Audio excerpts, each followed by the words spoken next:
नमस्कार। हर साल होली के रंग बिखरें उससे ठीक पहले हम सब एक बहुत बड़ा अलाव जलाते हैं, है ना? पर यह सिर्फ एक रस्म नहीं है। नहीं, इसके पीछे एक कहानी है। अहंकार की, अटूट विश्वास की और झूठ पर सच की एक जबरदस्त जीत की। तो चलिए आज होलिका दहन के पीछे की इसी दमदार कहानी को समझते हैं। तो सवाल यही उठता है कि आखिर होली के जश्न और रंगों से ठीक एक रात पहले पूरे देश में ये बड़े बड़े अलाव क्यों जलाए जाते हैं। इस रिवाज के पीछे एक ऐसी कमाल की पौराणिक कथा है जो हमें अहंकार, भक्ति और विश्वास के बारे में बहुत कुछ सिखाती है।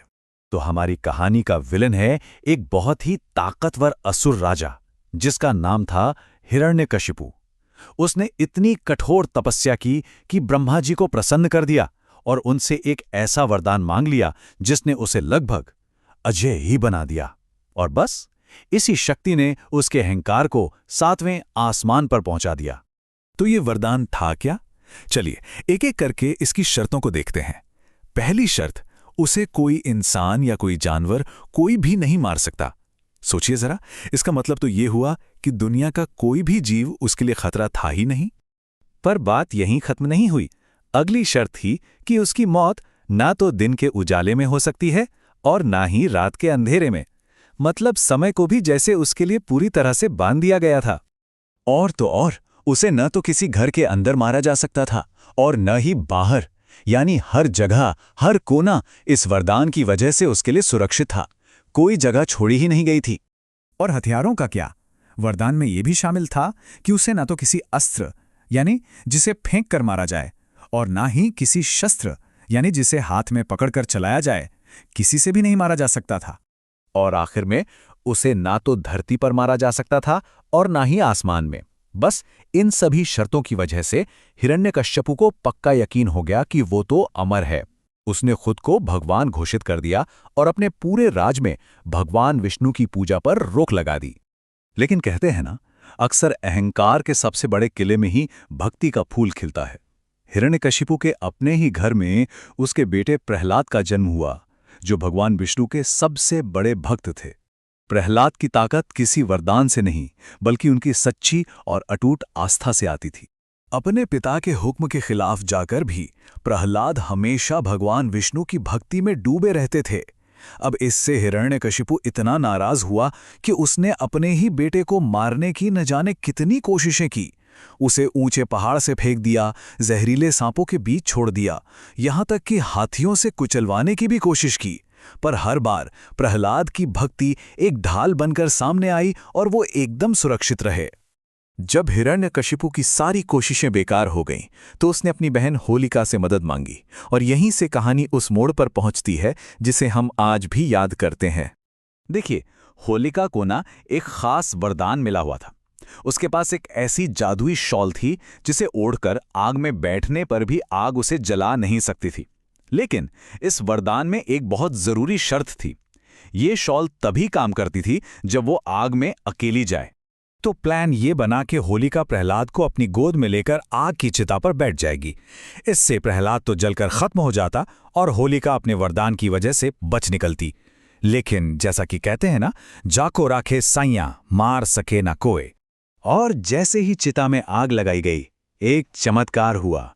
भगवान की कृपा से हवा का एक ऐसा तेज झोंका आया कि वो जादुई शॉल होलिका के ऊपर से उड़कर भक्त प्रहलाद पर आ गई। नतीजा, होलिका, जिसे अपने वरदान का इतना घमंड था, वो उसी आग में जल गई, जबकि प्रहलाद को एक खरोच तक नहीं आई। ये थी असत्य पर सत्य की शानदार जीत। होलिका के जलने के बाद हिरण्यकशिपु का गुस्सा तो 7वें आसमान पर था। उसने प्रहलाद को ललकारते हुए पूछा, कहाँ है तेरा भगवान? प्रहलाद ने बड़े ही शांत भाव से जवाब दिया, वो तो कण कण में है, इस खंभे में भी है। और बस यहीं से उस अजय वरदान के अंत की शुरुआत हुई। और जैसे ही हिरण्यकशिपु ने गुस्से में उस खंभे पर गदा मारी, खंभा टूट गया और उसमें से प्रकट हुए भगवान विष्णु नरसिंह अवतार में। ये रूप देखिए, आधा इंसान और आधा शेर।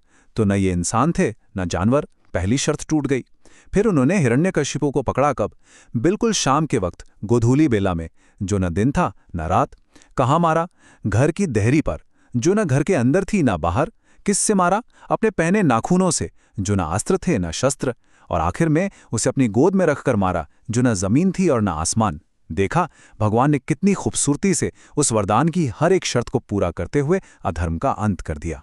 तो ये जो अद्भुत कहानी है, ये आज हमारे रीति रिवाजों में कैसे जिंदा है?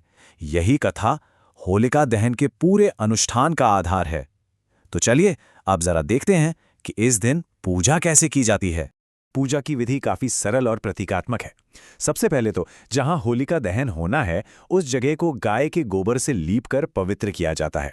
फिर जल, फूल, कुमकुम और कच्चे सूत जैसी सामग्री के साथ लोग भगवान नरसिंह और भक्त प्रहलाद को याद करते हुए अलाव के चक्कर लगाते हैं।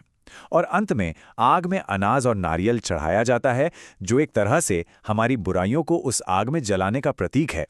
तो फिर इस पूरे अनुष्ठान का असली मतलब क्या है? ये सिर्फ एक परंपरा नहीं है, इसके पीछे गहरे आध्यात्मिक, प्रतीकात्मक और यहाँ तक कि वैज्ञानिक कारण भी जुड़े हैं। सबसे जरूरी बात, ये आग हमारे अंदर के अहंकार, जलन और हर तरह की बुराई को जलाने का प्रतीक है, एक तरह की आध्यात्मिक सफाई। इसका एक वैज्ञानिक पहलू भी है। सर्दी से गर्मी में बदलते इस मौसम में ना हवा में बैक्टीरिया पनपते हैं और अलाव की गर्मी इन सब को खत्म करके हवा को साफ करती है। साथ ही कुछ जगहों पर इसे देवी लक्ष्मी के जन्मदिन यानी लक्ष्मी जयंती के तौर पर भी मनाते हैं। तो ये बुराई के अंत के साथ साथ आने वाले नए मौसम के लिए समृद्धि का भी प्रतीक है। तो होलिका दहन की ये कहानी हमें यही सिखाती है कि बुराई चाहे कितनी भी ताकतवर क्यों न लगे, सच्ची भक्ति और अच्छाई की हमेशा हमेशा जीत होती है। ये कहानी हम सबको खुद से एक सवाल पूछने का मौका देती है कि इस साल जब होलिका की आग जलेगी तो हम अपने अंदर की कौन सी एक बुराई को उस आग में हमेशा के लिए समर्पित करने का संकल्प लेंगे।